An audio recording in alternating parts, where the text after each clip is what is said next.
माधव कुंज बिहारी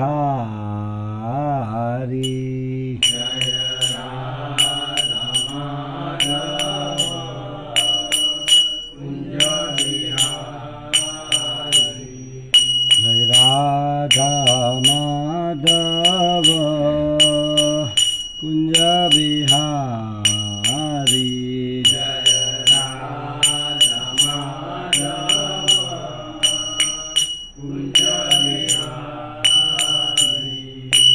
गोपी जन वल्लभ गिरिवरधारी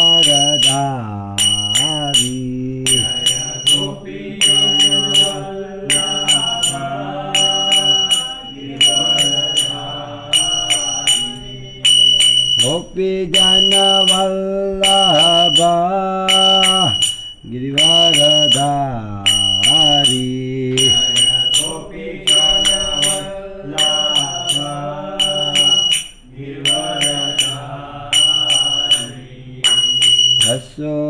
यशोदानंदन व्रज जन रंजन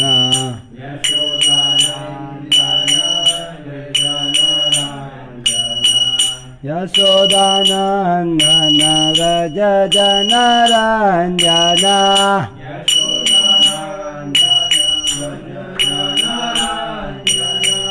यमुना तीरा वनचारी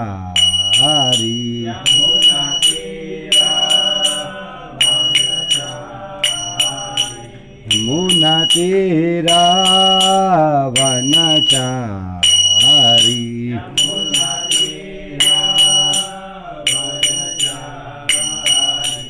जय राधा माधव कुंज बिहारी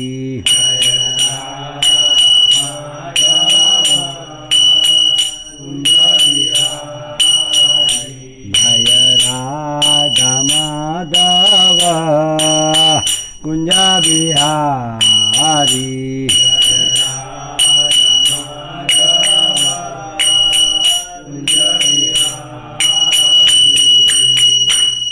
जय ओम विष्णुपाद परमहंस परिवाचार्य अष्टोत्तर श्रीमद अभय चरणारिंद भक्ति वेदांत स्वामी श्री प्रभुपाद की ग्रंथराज श्रीमद भगवद गीता तेना मूल रूपेणी ताई गौर श्री प्रेमानंदे।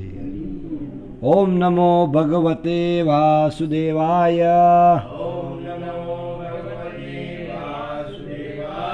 ओम नमो भगवते वासुदेवाय ओम नमो भगवते वासुदेवाय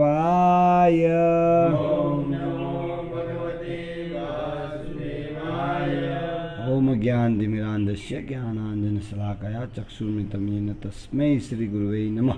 नमो विष्णुपादाय कृष्णप्रेष्ठाय भूतले श्रीमते भक्तिविकास स्वामिति नामिने नमो विष्णुपादाय कृष्णप्रेष्ठाय भूतले श्रीमते भक्तिवेदांत स्वामिति नामिने नमस्ते सरस्वती देवी गौरवाणी प्रचारिणी निर्विशेष शून्यवादी पाश्चात्य देशतारिणी श्री कृष्ण चैतन्य प्रभु नित्यानंद श्री अद्वैत गदाधर शिवासादि गौर भक्तवृंद हरे कृष्ण कृष्ण कृष्ण हरे हरे हरे राम राम राम हरे हरे हरे कृष्ण। शुभ सवार शुभ रात्रि शुभ बपोर पण शुभ એ કોણ છે? કૃષ્ણ છે. કૃષ્ણ વિના સવાર ક્યારેય શુભ હોતી નહીં, રાત્રિ શુભ હોય. ગુડ મોર્નિંગ, પણ મોર્નિંગ ક્યારે ગુડ થાય? કૃષ્ણના નામ સાથે. જો કૃષ્ણનું નામ નથી લીધું તો મોર્નિંગ ક્યારેય ગુડ હોઈ શકે નહીં. તો આજે આપણે ચર્ચા કરીશું આંતરરાષ્ટ્રીય કૃષ્ણ ભાવનામૃત સંઘના સંસ્થાપક આચાર્ય શ્રી શ્રીમદ એસી ભક્તિવેદાંત સ્વામી શ્રી પ્રભુપાદના પ્રવચન કલકત્તા 30 જાન્યુઆરી 1973 ભારત ચેમ્બર ઓફ કોમર્સ ત્યાં પ્રભુપાદજીએ પ્રવચન આપેલું. તો આ જે પ્રવચન છે એનો જે વિષય છે એનું નામ છે વ્યાપાર પણ કરો અને ભક્તિ પણ કરો. વેપાર પણ કરો. આ જે જગ્યાએ પ્રભુપાદ લેક્ચર આપ્યું તે હબ છે વેપારનું મોટું, ચેમ્બર ઓફ કોમર્સ. તો પ્રભુપાદજી ત્યાં બહુ સુંદર રીતે સમજાવ્યું છે કે કેવી રીતે વેપાર સાથે પણ ભક્તિ જરૂરી છે અને કરવું જોઈએ. તો આજે એની પર આપણે ચર્ચા કરીશું. તો ભગવદ્ ગીતાના શ્લોક ચાતુર્વર્ણ્યમ મયા સૃષ્ટમ ગુણ કર્મસ્ય વિભાગસ્ય તસ્ય કર્તારમપી મામ વિદ્ય કર્તારમવ્યયમ. તો આ જે શ્લોક છે એના આધારે પ્રભુપાદજી સમજાવે છે. ભગવાન સ્વયંએ કીધું ચાતુર્વર્ણ્યમ મયા સૃષ્ટમ. તો પ્રભુપાદજી પ્રવચનની શરૂઆતની અંદર કહે છે જેવી રીતે શરીરના યોગ્ય સંચાલન માટે શરીરમાં દરેક અંગનું યોગદાન રહે છે તેવી જ રીતે સમાજના યોગ્ય સંચાલનમાં દરેક વર્ગનું યોગદાન રહે. પ્રભુપાદજી બહુ મુદ્દાસર નોંધથી સમજાવે છે કે કેવી રીતે એક શરીરને ચલાવવા માટે દરેક અંગનું મહત્ત્વ છે. પણ બુદ્ધિ લોકો સમજતા અમુક અત્યારે સમાજની અંદર શુદ્ર કાર્ય કરવામાં બધાને નિયુક્ત કરવામાં આવી રહ્યા છે. બસ મજૂરી. પણ જે બુદ્ધિમત્તાનું કાર્ય છે એની પર કોઈ ચર્ચા થતું. એટલે દરેકનું અલગ અલગ કાર્ય છે, દરેકની અલગ અલગ રુચિ છે. તો જે રીતે પગનું કાર્ય અલગ છે, હાથનું કાર્ય અલગ છે, પેટનું કાર્ય અલગ છે, બુદ્ધિનું મગજનું કાર્ય અલગ છે. તો સમાજની અંદર પણ એ રીતે વિભાગ છે અને એ એકબીજાને સહયોગ કરે ત્યારે સમાજ બહુ સુંદર રીતે ચાલે છે. તો પ્રભુપાદજી ત્યાં પ્રવચનની શરૂઆતમાં કહે છે અધ્યક્ષ મહોદય, ભાઈઓ અને બહેનો, મને અહીંયા આમંત્રિત કરવા માટે ધન્યવાદ. મારી ઈચ્છા છે કે હું તમારી સારી રીતે સેવા કરી શકું. તો પ્રભુપાદજી બહુ સરળ શબ્દોમાં સમજાવ્યું કે સેવા, વાસ્તવિક સેવા કોને કહેવાય. અત્યારે આપણે જનસેવા, અલગ પ્રકારની સેવાઓમાં સમાજ લાગેલો છે. પણ પ્રભુપાદજી કહે છે કે વાસ્તવિક સેવા તે છે કે જ્યારે કોઈ વ્યક્તિ જે એની ભૌતિક સ્થિતિ છે એને નહીં સુધારવા કરતાં એ ભૌતિક સ્થિતિમાં કમ છે, જો એને સમજાવી દેવામાં આવે, એમાંથી બહાર કાઢી દેવામાં આવે તો ક્યારેય પણ એવી સ્થિતિમાં એ આવે નહીં. તો એ વાસ્તવિક સેવા છે. પણ અત્યારે તો શું કરવામાં આવે છે, ભૌતિક સ્થિતિને સુધારો કરવામાં આવે છે અને વધુને વધુ બંધનમાં નાખવામાં આવે દરેક વ્યક્તિને. માન લો કે ભૂખ લાગી છે, મને ખાવાનું આપી દે, પછી હું ભૂખો નહીં થઉં. પણ મને એવી વસ્તુ પ્રાપ્ત થઈ જાય કે જેથી મારું પ્રતિદિન મારી જે આવશ્યકતા છે પૂરી થાય અને પછી એવી સ્થિતિમાં મને લાવી દેવામાં આવે જ્ઞાન દ્વારા કે આ જે વારંવાર મારી જે જરૂરિયાત છે એ તો દેહની છે. આ દેહ ધારણ કર્યું એટલે મારે ભૂખ લાગે છે. બાકી આત્માની ભૂખ તો શું છે, ભગવાનના નામની. આ ભૌતિક અનાજ, આ જે કહેવાતો અત્યારે જે ભૌતિક વસ્તુઓ છે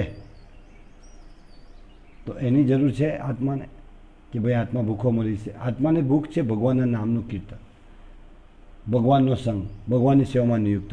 તો પ્રભુપાદજી એમને કીધું છે કે મારી ઈચ્છા છે કે હું તમારી સારી રીતે સેવા કરી શકું.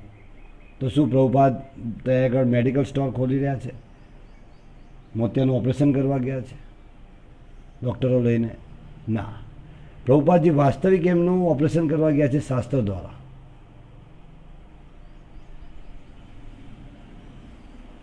એટલે પ્રભુપાદજી કહે છે હું તમારી સારી રીતે સેવા કરી શકું. તો હવે પ્રભુપાદ સેવા કરવા જઈ રહ્યા છે. તો આપણે સાંભળીએ કે કેવી રીતે સેવા થાય. આજનો વિષય છે વેપાર અને સંસ્કૃતિ. જોયું ને, એ વેપાર પણ કરો અને ભક્તિ પણ કરો. તો આપણે સમજ્યા હતા કે ભાઈ અત્યારે એવી સ્થિતિ થઈ ગઈ છે આધુનિક શિક્ષણ દ્વારા કે ધંધો કરતાં સમય મળે તો ભક્તિ કરવી. એટલે સામાન્યતે એવું જ થાય કે ભાઈ પ્રભુ ટાઈમ નહીં મળતો.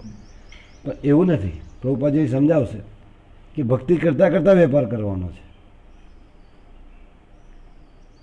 વેપાર કરવાનો છે પણ ભક્તિ કરતાં. પણ હવે આપણને એવું શીખવાડી દીધું છે કે વેપાર કરતાં સમય મળે તો ભક્તિ એવું નથી, અભિન્ન અંગ છે, એના વગર રહી જ ના શકીએ આપણે. પણ રહીએ છીએ એટલા માટે કે આપણે વિસ્મૃતિ થઈ ગઈ, ભગવાનથી વિસ્મૃતિ થઈ ગઈ, આપણે દૂર થઈ ગયા છે, ભૂલી ગયા છે. તો પ્રભુપાદ જેવા આચાર્ય ગણાઈને આપણને યાદ અપાવે છે, એ સ્વપ્નવત જીવનમાંથી આપણને જગાડે છે વાસ્તવિક જીવન શું છે. તો પ્રભુપાદજી કહે છે આજનો વિષય છે વેપાર અને સંસ્કૃતિ. વૈદિક સંસ્કૃતિ અનુસાર અનેક પ્રકારના વેપાર તથા કર્મ છે. ભગવદ્ ગીતામાં જણાવવામાં આવ્યું છે 4થા અધ્યાયના 13મા શ્લોકમાં, ચાતુર્વર્ણ્ય મયા સૃષ્ટમ ગુણકર્મસ્ય વિભાગસ્ય. ભગવાન સ્વયં કહી રહ્યા છે. તો પ્રભુપાદજી અહીંયા એને સમજાવે આ શ્લોકને, એટલે કે લોકોમાંના ગુણ અને કર્મના અનુસાર સમાજને બ્રાહ્મણ, ક્ષત્રિય, વૈશ્ય અને શૂદ્ર આ 4 ભાગોમાં વિભાજિત કરવામાં આવ્યો છે ભગવાન દ્વારા. બ્રાહ્મણ, ક્ષત્રિય, વૈશ્ય અને શૂદ્ર. કોઈ પણ કાર્ય કરતાં પહેલાં આપણે સમજવું જોઈએ કે શું આપની અંદર તે કાર્ય કરવાની યોગ્યતા છે કે નહીં. આમ સમાજનું વિભાજન જન્મના આધાર પર નથી, પરંતુ લોકોની કર્મ કરવાની અલગ અલગ યોગ્યતાના આધાર પર છે. જે સમાજની રચના હતી એ જન્મના આધાર નક્કી નથી થતી. વૈદિક સંસ્કૃતિ ગુણ કર્મસ્ય વિભાગ છે, ભગવાન સ્વયં કહી રહ્યા. પછી એ જેમ વૈદિક સંસ્કૃતિનું પતન થતું ગયું, લોકો પતિત થતા ગયા, એમ એમ પોતાની મનોકલ્પનાઓ બેળવવા માંડ્યા અને પોતાની રીતે જે જન્મના આધારે નક્કી કરવા માંડ્યા. હા, અને જન્મના આધારે નક્કી થવામાંથી શું થયું કે સમાજને નુકસાન થયું. બ્રાહ્મણના દીકરાની અંદર બ્રાહ્મણના ગુણ ના હોય અને તો બી એને બ્રાહ્મણ તરીકેનું માન મળી, એને બધી જ રિસ્પેક્ટ અને બધી જ વ્યવસ્થા એને મળે, પણ એ કર્મ તો બ્રાહ્મણનું નથી કરતા, તો સમાજને નુકસાન જાય. અને એક શૂદ્ર છે પણ એની અંદર ક્ષમતા છે, બ્રાહ્મણત્વ છે, બ્રાહ્મણનું કાર્ય કરો તો એને બ્રાહ્મણ તરીકે સ્વીકાર કરવો જોઈએ, પણ સમાજ નહીં કર્યો એટલે શું થયું, ધીરે ધીરે ધીરે સમાજની અંદરથી વર્ણાશ્રમનું પતન થઈ ગયું. સમાજમાં સ્વાભાવિક રૂપે સાંસ્કૃતિક વિભાજન છે. જેમ કે શરીર સ્વાભાવિક રૂપે વિભાજિત છે, આ એક શરીર છે આપણું, એમ એક શરીર બોલાય પણ એ વિભાજન છે એનું અલગ અલગ. હાથ છે, પગ છે, માથું છે, હા, અલગ અલગ પેટ છે. તેવી રીતે સમાજમાં બ્રાહ્મણ મસ્તકનું, ક્ષત્રિય હાથનું, વૈશ્ય પેટનું અને શૂદ્ર પગનું પ્રતિનિધિત્વ કરે છે. જે ભગવાનનું વિશ્વરૂપ છે એની અંદર આ જે 4 વર્ણ છે એને ભગવાનના અંગો સાથે સરખાય છે. તો બ્રાહ્મણ જે છે એ મસ્તક છે, ક્ષત્રિય હાથ, વૈશ્ય પેટ અને શૂદ્ર પગનું પ્રતિનિધિત્વ કરે છે. આપને આપના કાર્યોને પણ એવી રીતે વિભાજિત કરવા જોઈએ. પ્રભુપાદજી સમજાય, આપણા જે સમાજના કાર્યો છે એને પણ એ રીતે વિભાજિત કરવા જોઈએ. મસ્તક અત્યધિક મહત્વપૂર્ણ અંગ છે, કારણ કે મસ્તક વિના બીજા અંગો પગ, પેટ અને હાથ કાર્ય નથી કરી શકતા. અત્યારે સમાજની અંદર એવી અપેક્ષા રાખવામાં આવે છે કે ભાઈ આધ્યાત્મ જગતની અંદર દરેક વ્યક્તિ દરેક કાર્ય કરે છે, પણ છતાંય એમની સ્થિતિ અનુસાર એને, ધારો કે માથું છે તો એને એ રીતે આદર મળવો જોઈએ. તો ઘણી વખતે એવું જોવામાં આવ્યું કે કાલે અમે રંગરોગાન ચાલતું હતું ને એક મિત્ર આવ્યા અમારા, તો દાદાને કહે છે કે ભાઈ અમુક વ્યક્તિ રંગરોગાન નહીં કરતા, કમ એવું. તો દાદા એમને ઉત્તર આપ્યો કે ભાઈ મજૂરનો રૂપિયો હોય ને મકરદમનો 1.5 રૂપિયો હોય. કમ એવું, મકરદમ કંઈ ના કરતા હોય, પણ શું કરતા હોય એ તને 3 વર્ગને કાર્યમાં સંલગ્ન કરે છે અને એ મહત્વપૂર્ણ કાર્ય છે. હવે દેખીતી રીતે આપણને પગ જ વધારે ચાલતો હોય, દેખીતી રીતે કાર્ય કરતા દેખાય, ઘણી વખતે હાથ બી ના દેખાય કાર્ય કરતા. હા, વધારે કોણ દેખાય? પગ.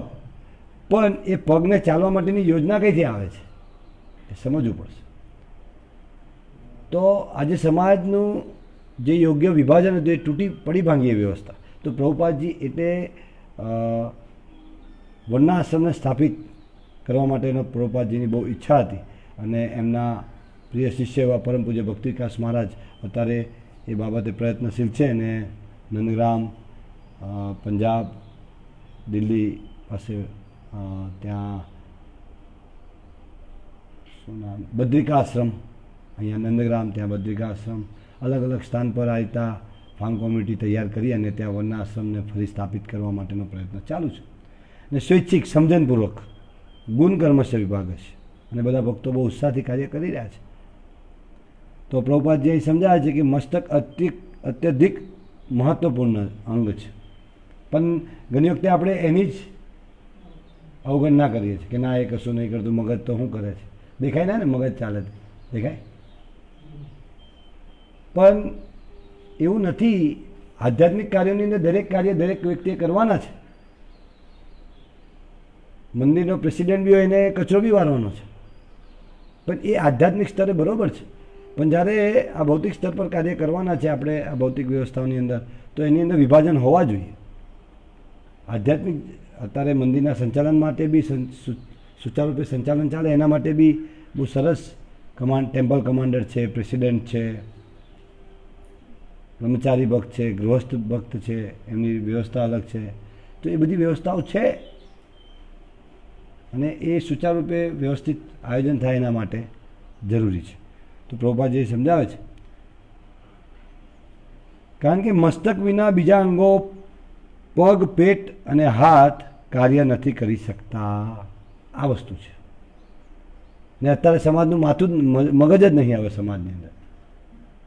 પગ જ પગ વધારે છે હવે તો.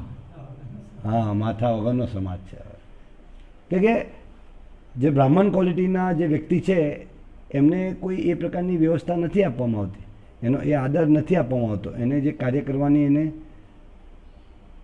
છૂટ નથી. બધાને શૂદ્ર બનાવવાનું પ્રોગ્રામિંગ ચાલુ, મોટી મોટી યુનિવર્સિટી શૂદ્ર બનાવવાની છે.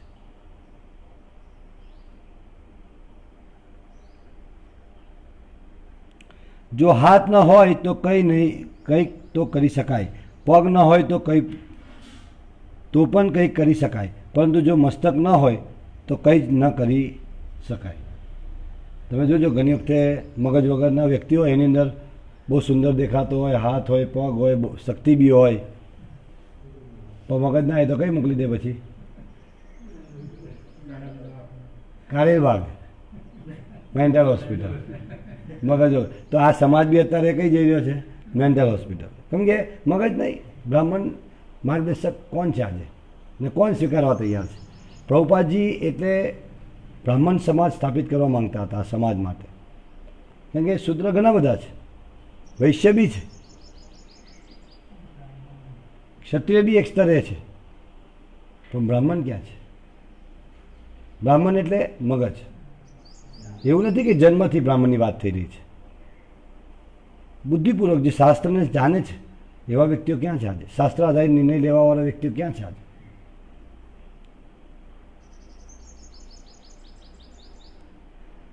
જો મસ્તકને શરીરથી અલગ કરવામાં આવે તો હાથ, પેટ બધું વ્યર્થ થઈ જાય છે.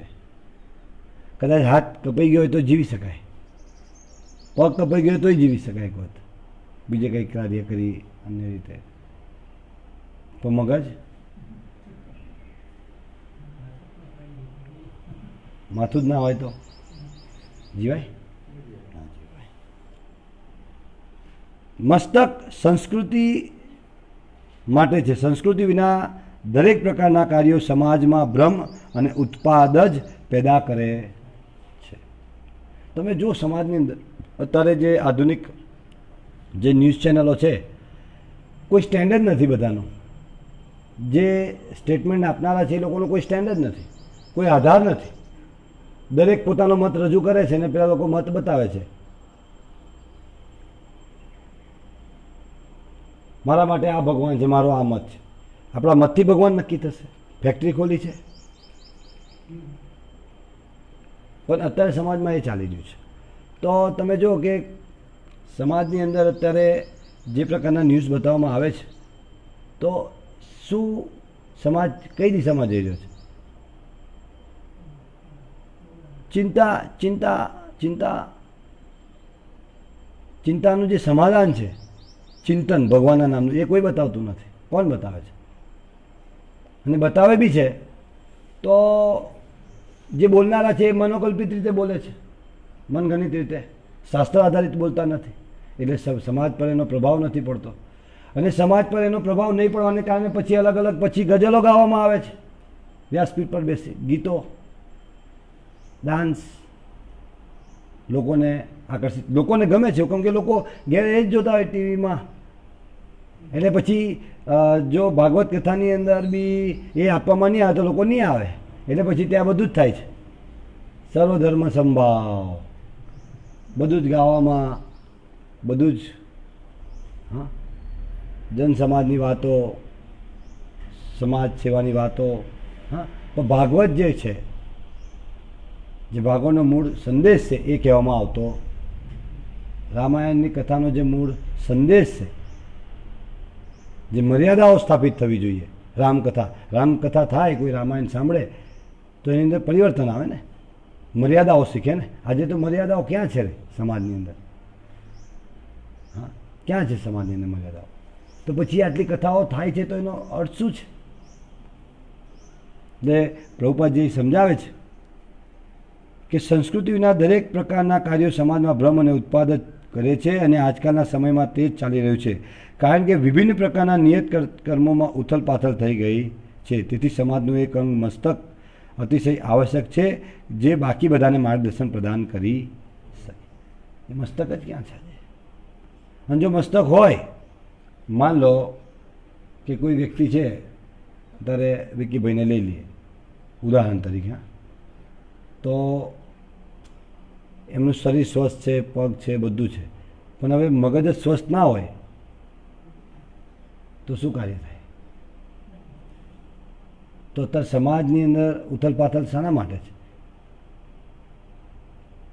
કે સમાજનો મસ્તક એ જ નથી, તો એના લીધે ઉથલપાથલ છે. સમાજની અંદર જે અવ્યવસ્થા છે, માર્ગદર્શન કરનાર કોઈ નથી, અને માર્ગદર્શન આપવા તૈયાર છે તો લેવા તૈયાર નહીં.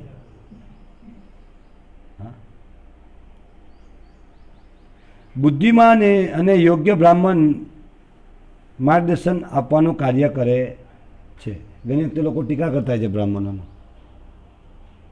શિક્ષકોનું. સરકાર તરફથી બી ઉપેક્ષાઓ થતી હોય ઘણી વખતે શિક્ષકોની, ગમે તે કાર્યમાં લગાવી દેવામાં આવે. પણ એકચ્યુઅલી એમનું કાર્ય છે સમાજને દિશા સૂચન કરવું. પણ એ શિક્ષક બી કેવા હોવા જોઈએ? ગુણ કર્મશ વિભાગે છે. એક્ઝામ પાસ કરી દીધી એના દ્વારા નક્કી એવું ના થાય કે ભાઈ એ વ્યક્તિ જેને એક્ઝામ પાસ નહીં કરી એની અંદર આવડત છે, તો કદાચ જે પ્રશ્ન પૂછે તે ના આવડે, એટલે એનું મૂલ્યાંકન કરનારા પણ, એનું જે સિલેક્શન કરનારા પણ બ્રાહ્મણ વર્ગ હોવો જોઈએ.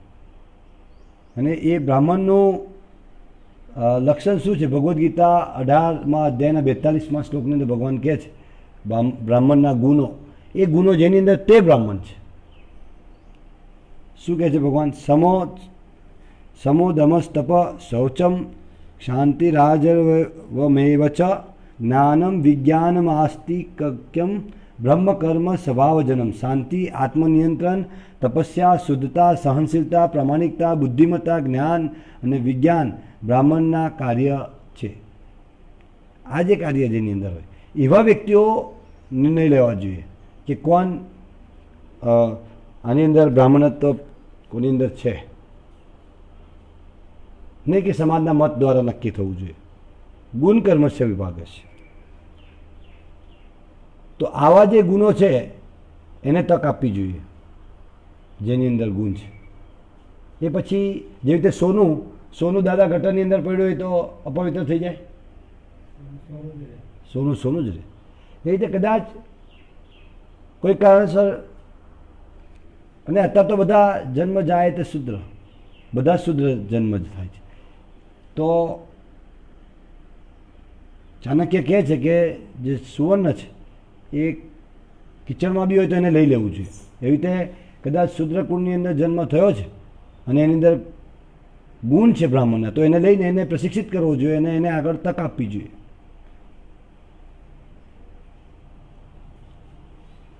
મનુસ્મૃતિ આનું બહુ સરસ વર્ણન કરે છે. મનુ મહારાજ કહે છે કે જે બ્રાહ્મણ સંધ્યા નથી કરતો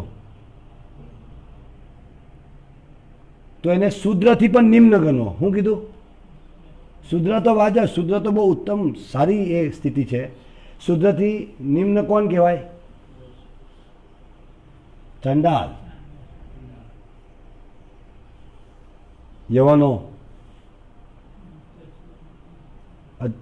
અંત્ય જો એ ચાંડાલ એને બરાબર. તો એ રીતે ઘણું વર્ણન છે મનુસ્મૃતિમાં. પણ વાસ્તવિક મનુસ્મૃતિ જેને જાણીને એ લોકો મનુસ્મૃતિનો વિરોધ કરે છે. મનુસ્મૃતિ વાંચે તો ખબર પડે. એટલે પ્રભુપાદજી સમજાવે છે કે ભાઈ બ્રાહ્મણનું આ કાર્ય છે. બ્રાહ્મણ સમાજનું મસ્તક છે. સમાજનું સાંસ્કૃતિક માર્ગદર્શન કરવું તેમની જવાબદારી છે. સાંસ્કૃતિકનો અર્થ છે જીવનના ઉદ્દેશને જાણવું. આજે આપણે આપણા જીવનનો ઉદ્દેશ ખોઈ બેઠા છીએ, કારણ કે સમાજમાં મસ્તકનો વિભાગ છે જ નહીં. સંપૂર્ણ માનવ સમાજમાં એવા નિષ્ઠાવાન બ્રાહ્મણોને નો અભાવ છે જે બીજા વિભાગોને માર્ગદર્શન પ્રદાન કરી શકે.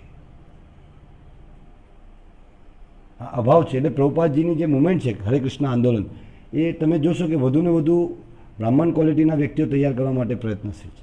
અને સમાજમાં દરેક વ્યક્તિને એની તક આપવામાં આવી છે હરે કૃષ્ણ આંદોલનમાં. જે સમાજની કુરિવાજો છે, જે માનસિક રીતે ઊભા કરેલા છે, જે વૈદિક શાસ્ત્ર અનુમોદિત નથી, એને અસ્વીકાર કરવામાં આવે છે. કે જે જન્મ દ્વારા નક્કી કરવામાં આવતું હતું વર્ણાશ્રમ, એ સ્વીકાર્ય નથી. ગુણ કર્મ સ્વભાવ ભગવાન સ્વયં કહે છે.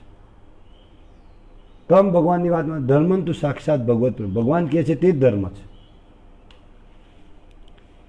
એક ક્ષત્રિય કેવા પ્રકારનું માર્ગદર્શન સ્વીકારવું જોઈએ, અર્જુન તેનું એક સરસ ઉદાહરણ છે. બ્રાહ્મણની પ્રભુપાદે ક્વોલિટી બતાવ્યા પછી હવે ક્ષત્રિયની વાત કરી રહ્યા છે. એક ક્ષત્રિય કેવા પ્રકારનું માર્ગદર્શન સ્વીકારવું જોઈએ, અર્જુન તેનું એક સરસ ઉદાહરણ છે. તેઓ એક યોદ્ધા હતા અને તેમનું કાર્ય યુદ્ધ કરવાનું હતું. કુરુક્ષેત્રના યુદ્ધમાં તેમને પોતાનું કાર્ય કર્યું, પરંતુ સાથે સાથે તેમને બ્રાહ્મણ્ય, દેવ, ભગવાન શ્રી કૃષ્ણ પાસેથી માર્ગદર્શન પ્રાપ્ત કર્યું, જેમ કે શાસ્ત્રમાં જણાવવામાં આવ્યું છે તેમ. નમો બ્રહ્મને દેવાય ગો બ્રાહ્મણ હિતાય ચ જગત હિતાય કૃષ્ણાય ગોવિંદાય નમો નમો. વિષ્ણુ પુરાણ અંદર આ શ્લોકનું વર્ણન છે, જેનો અર્થ થાય છે હું ભગવાન શ્રી કૃષ્ણને સાદર પ્રણામ કરું છું, જે બધા બ્રાહ્મણો દ્વારા આરાધનીય છે અને ગાયો અને બ્રાહ્મણોના શુભચિંતક છે અને સદાય સમગ્ર વિશ્વનું કલ્યાણ કરી રહ્યા છે. આજે સમાજની અંદર ગાયો કપાઈ રહી છે, બ્રાહ્મણો રહ્યા નથી. એટલે ક્ષત્રિયનો અર્થ થાય છે કે આ સમાજની જે વ્યવસ્થા છે ભગવાન દ્વારા સ્થાપિત કરવું, એનું રક્ષણ કરવું. ગાયો, બ્રાહ્મણો, તો ક્યાં છે ક્ષત્રિયો આજે?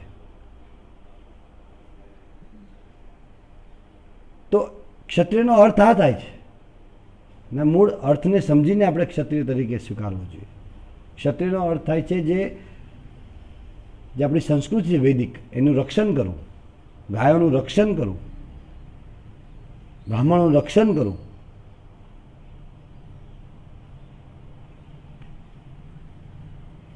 તો પ્રભુપાદજી આગળ કહે છે આ શ્લોકમાં ગાય અને બ્રાહ્મણ, ગો બ્રાહ્મણ મુખ્ય ધ્યાન આપવા યોગ્ય છે. તેમના પર જોર કેમ આપવામાં આવ્યું છે? ગો બ્રાહ્મણ એના પર કેમ ભાર આપવામાં આવ્યું છે? પ્રભુપાદજી સમજાવે છે. કારણ કે બ્રાહ્મણ સંસ્કૃતિ અને ગૌરક્ષાના અભાવમાં સમાજ માનવ સમાજ નહીં પરંતુ પશુ સમાજ બની જાય. ગાયો કપાશે, બ્રાહ્મણો રહે નહીં તો માણસ પશુ સમાજ બની જાય છે. અને અત્યારે પશુ સમાજ બને.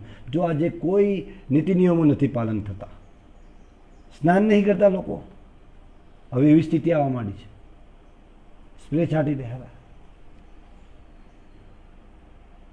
તો આ જે વર્ણાશ્રમ છે એ શાસ્ત્ર અનુસાર સમજવું છે. બ્રાહ્મણ, ક્ષત્રિય, વૈશ્ય, શૂદ્ર દરેકનું કાર્ય શું છે, કર્તવ્ય શું છે, એના દ્વારા કર્તવ્ય દ્વારા નિશ્ચિત થવું જોઈએ. જેવી રીતે કોઈ કાયદાનું પાલન કરાવે છે પોલીસની વર્દી પહેરીને, તો એને આપણે વકીલ કહીશું? વકીલ તરીકે સ્વીકારીશું? ડૉક્ટર તરીકે સ્વીકારીશું? ના, આપણે એને પોલીસ તરીકે, કેમ કે એનું કાર્ય એ છે અને એ પ્રકારના કાર્યથી જ આપણે એની અપેક્ષા રાખીશું. અને પોલીસ પોતાનું કર્તવ્ય છોડી દે ત્યારે શું થાય? સમાજની અંદર અવ્યવસ્થા, અરાજકતા ફેલાઈ જાય છે. એ રીતે ક્ષત્રિયનું બી કાર્ય છે સમાજની અંદર કાયદો જે બ્રાહ્મણો દ્વારા ભગવાન દ્વારા જે આપવામાં આવ્યો છે તો એનું સુચારુરૂપે સંચાલન થાય, એનું રક્ષણ થાય, એ જવાબદારી છે. એ જવાબદારી છે.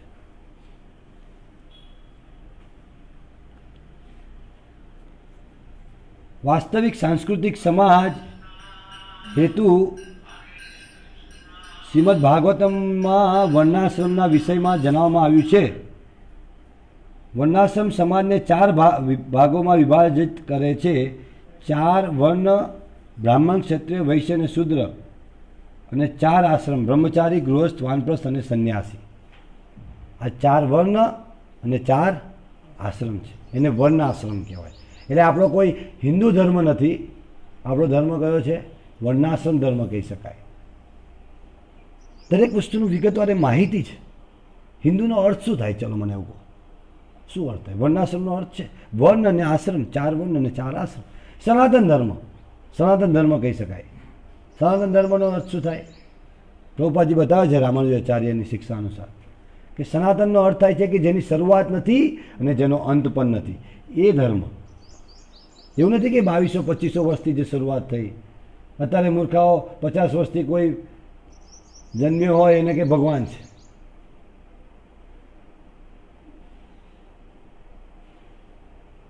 તો 50 વર્ષ પહેલાં શું હતું? કોઈ જ નહોતું. ભગવાન જેવું કશું નહોતું. એ મૂર્ખાઓ છે. કારણ કે આજે બ્રાહ્મણો માર્ગદર્શક નથી રહ્યા, અને છે એનું કોઈ સાંભળતું નથી. વૈષ્ણવ આજે બહુ સુંદર ભગવાનની શિક્ષાઓનો પ્રચાર કરે છે. હરે કૃષ્ણ આંદોલન દ્વારા, પ્રભુપાદજીની શિક્ષાઓ દ્વારા એ વ્યવસ્થા છે, પણ એને સાંભળવા માટે ઉત્સુક નથી. પરમ પૂજ્ય ભક્તિકાશ મહારાજ કહેતા હતા હમણાં કે જ્યારે વર્ણાશ્રમમાં બહુ સરસ લેક્ચર આપતા, તો એમને એક ઇન્ટરવ્યૂ લીધું હતું એક મુંબઈની અંદર. તો મહારાજને કીધું કંઈક આધ્યાત્મિક પ્રશ્નો વિશે, તો મહારાજ એને ઉત્તર આપવા જઈ રહ્યા હતા. તો મહારાજને કહેવામાં આવ્યું કે મહારાજ 3 મિનિટમાં જવાબ આપજો. કમ? તો કે 3 મિનિટથી વધારે લોકો સાંભળવા ઉત્સુક જ નહીં, સમજી નહીં શકતા. વિચલન એટલું છે, ક્ષમતા જ નથી એટલી. એટલે કે 3 મિનિટ બહુ થઈ ગયું. શું સમજશે?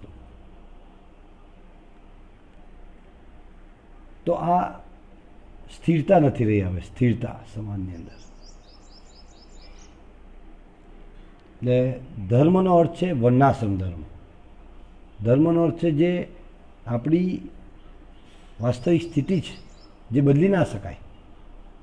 અને વર્ણાશ્રમ ધર્મ એ આપણી સ્થિતિ જે વિસ્મૃતિ થઈ ગઈ છે એને મદદરૂપ થાય છે, એને યાદ કરવા માટે. કૃષ્ણ ભક્તિ માટે વર્ણાશ્રમ એ આપણો સાધ્ય નથી,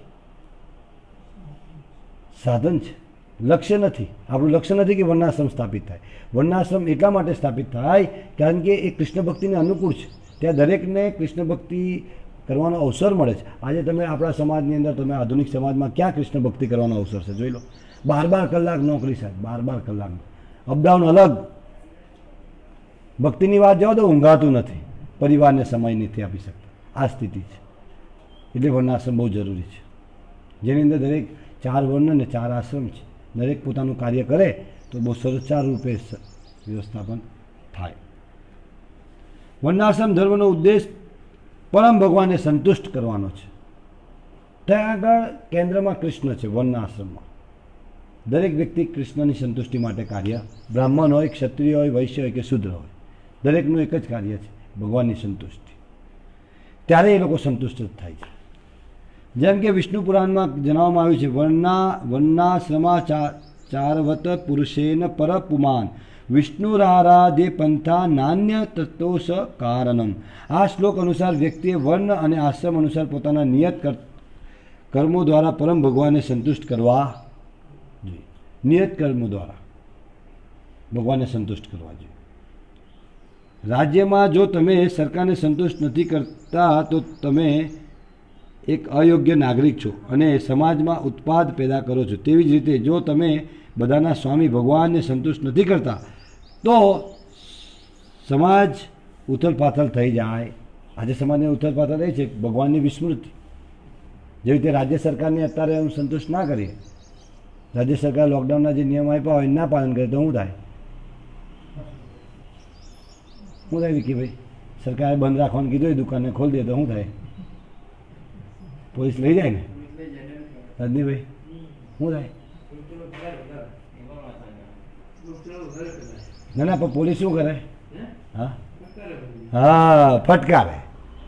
તો એવી રીતે અરાજકતા ફેલાય ને સમાજની. અત્યારે જો અત્યારે જે થોડી છૂટછાટ આપી કોરોનામાં, તો કેસો વધવાના શરૂ થઈ ગયા. કેમ કે ધૈર્ય નથી સમાજની અંદર. દરેક વ્યક્તિએ હવે શુદ્ર બુદ્ધિ કરી દીધી. શુદ્ર બુદ્ધિ કોને કહેવાય? કે ભોગ, કે જેની અંદર એ વ્યક્તિ એની એટલી ક્ષમતા નથી ભેદ કરવાની સારા નરસાનો. કોઈ શુદ્ર કોઈ જ્ઞાતિથી નક્કી નથી કરવાનું. ગુણ કર્મ છે. અત્યારે આપણા કર્મ શુદ્ર જેવા તો આપણે શુદ્ર જ સ્વીકારવું પડશે. જન્મથી નહીં નક્કી કરવાનું.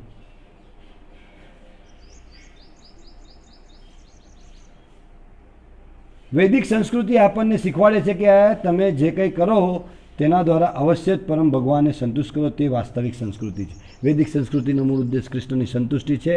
અને વૈદિક સંસ્કૃતિ આપણને શીખવાડે છે કે તમે જે કંઈ પણ કરો એ કૃષ્ણની સંતુષ્ટિ માટે કરો.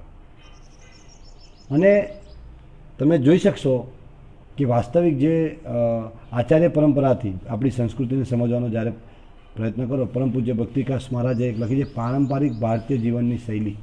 એ પુસ્તક છે, બહુ સુંદર. તમે એને વાંચશો તો તમને ખબર પડશે. વધારે નહીં, અત્યારે આજથી 50-100 વર્ષ પહેલાં બી બહુ સુંદર વ્યવસ્થા હતી એક સ્તર પર. એને એમાં વર્ણન કર્યું છે ગુરુ મહારાજે. તો એ વાંચવાથી આપણને ખબર પડે. પણ અત્યારે આપણે આધુનિક શિક્ષણમાં આ શીખવાડવામાં આવતું, આપણી જે સંસ્કૃતિ હતી બતાવવામાં આવતી નથી. એટલે પ્રભુપાદજી એને કતલખાના કહેતા આધુનિક શિક્ષણને. ત્યાં કતલ થાય છે. આપણા જે મનુષ્ય જીવનના મૂલ્યો છે એ નષ્ટ થઈ રહ્યા છે. સ્વકર્માનામ તમ અભ્યર્થ સિદ્ધિમ વિનંતી માનવ. તમે કોઈ પણ કાર્ય કરી શકો છો, બ્રાહ્મણનું, ક્ષત્રિયનું, વૈશ્યનું તથા શૂદ્રનું, પરંતુ પોતાના કાર્ય દ્વારા તમે પરમ ભગવાનને સંતુષ્ટ કરવા જોઈએ. તમે વેપારી છો, વકીલ છો કે પછી ડૉક્ટર, તેનાથી કોઈ અંતર પડતું નથી. જો તમે તમારા વેપારમાં પૂર્ણતા ઈચ્છો છો તો તમારે અવશ્ય જ પરમ ભગવાનને સંતુષ્ટ કરવાનો પ્રયાસ કરવો જોઈએ. નહીં તો તમે માત્ર સમય વ્યર્થ ગુમાવો છો, પરંતુ તમે કર્મબંધનમાં પણ ફસાઈ જાઓ છો. તો પ્રભુપાદજી બહુ સરસ વાત કરી કે બ્રાહ્મણ, ક્ષત્રિય, વૈશ્ય તથા શૂદ્રનું પોતાનું કાર્ય કરે અને ભગવાનને એ કાર્ય કરીને ભગવાનને સંતુષ્ટ કરવા જોઈએ. અત્યારે જે રીતે સમાજની અંદર ગેરસમજ છે કે શૂદ્ર અલગ છે, તો તમે વિચાર કરો તો શૂદ્ર નિમ્ન હોય, તુચ્છ હોય, તો પછી શા માટે વર્ણાશ્રમમાં એનો ઉલ્લેખ છે? આપણે શરીરની જ્યારે વાત કરતા હોય તો પગનો ઉલ્લેખ ના કરીએ એવું થાય? પગનું બી મહત્વ છે. કોણ ચાલી શકે પગ? ચલો, સમાજ કેવી રીતે ચાલશે? સમાજ કેવી રીતે ચાલશે પગ નહીં હોય તો? તો આ જે ઉપેક્ષા થઈ રહી છે એ મૂર્ખાઓ દ્વારા થઈ રહી છે. શુદ્ર વૈદિક સંસ્કૃતિ એ નથી શીખવાડતી. ગેરસમજ ઊભી થઈ સમાજની અંદર. એટલે એને સમજવા માટે વૈષ્ણવ આચાર્ય પાસે જઈને સમજવું જોઈએ, પૂછા કરવી જોઈએ. તદવિધિ પરિપાતે ન પરિપ્રશ્ન ન સિવાય. તો પ્રભુપાદજી બતાવે છે કે જો આપણે ભગવાનને સંતુષ્ટ કરવા માટે, આપણે વકીલ છે, ડૉક્ટર છે, એન્જિનિયર છે, કોઈ બી છો તમે, પણ જો તમે તમારું જે કાર્ય કરીને જો કૃષ્ણને સંતુષ્ટ નથી કરી શકતા તો એ શ્રમ અહીં એક કેવલમ છે. અને એ તમારો સમય વ્યર્થ ગુમાવી રહ્યા છો. એની સાથે સાથે તમે અન્ય બીજા કર્મ ઊભા કરી રહ્યા છો, જે બંધનનું કારણ છે. અને એના દ્વારા પાછા આપણે જન્મ મૃત્યુ જરા વ્યાધિમાં ફેરામાં ફરી રહીશું.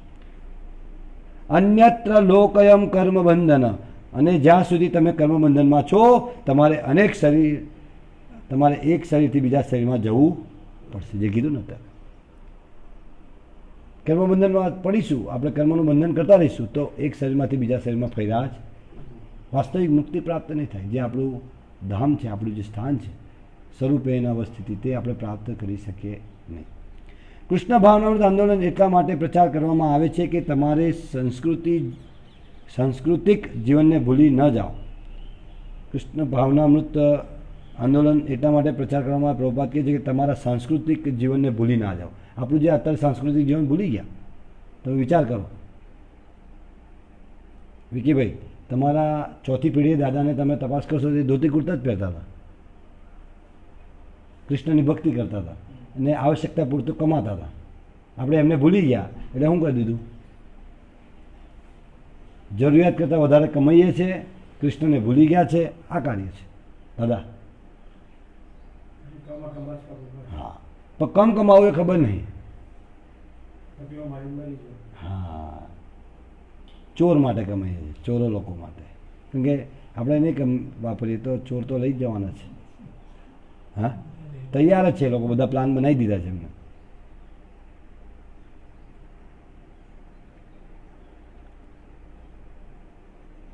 અમે એવું નથી કહેતા કે તમે તમારો ધંધો અથવા વેપાર બંધ કરી દો અને મારી જેમ સંન્યાસી બની જાઓ. પ્રભુપાદ ત્યાં સમજાવે. પ્રભુપાદ ક્યારે એ પ્રચાર નથી કે તમે બની જાઓ. હા, અમે એવું નથી કહેતા કે, અને ન તો શ્રી કૃષ્ણ એવું કહે છે. શ્રી કૃષ્ણ એવું નહીં કહેતા એટલે અમે નહીં કહેતા. અમે નહીં કહેતા ને નહીં શ્રી કૃષ્ણ કહેતા. પ્રભુપાદજી કહે છે અર્જુને તો કીધું હતું ને કે ભાઈ મારે લડવું નથી. ભગવાને કીધું કે હા તું લડતો ના આવે સાધુ. ના, સાધુ બનવું એટલે નિવૃત્તિનું કાર્ય નથી. એ નિવૃત્તિમાં પ્રવૃત્તિ છે ભગવાન કૃષ્ણ માટેની.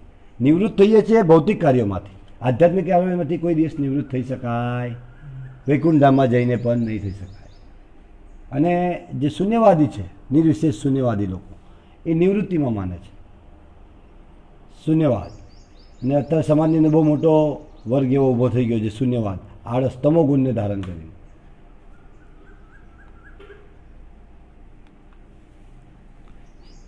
અર્જુન તું યુદ્ધ ન કરીશ, ના, એવું ભગવાન કૃષ્ણે ક્યારેય કહ્યું નથી. ભગવાને શું કીધું? અર્જુન તું ક્ષત્રિય છે, તું યુદ્ધ કરવા શા માટે ના કહી રહ્યો છે? ભગવાનની તો આ શિક્ષા છે.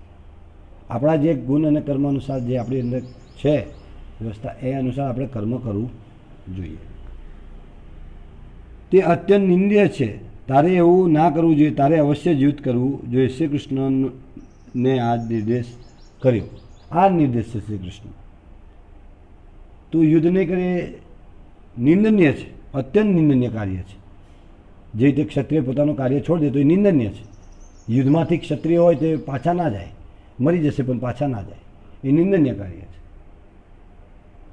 તો ભગવાન નહીં આ રીતે અર્જુનને કહે છે કે તારે લડવું તો પડશે.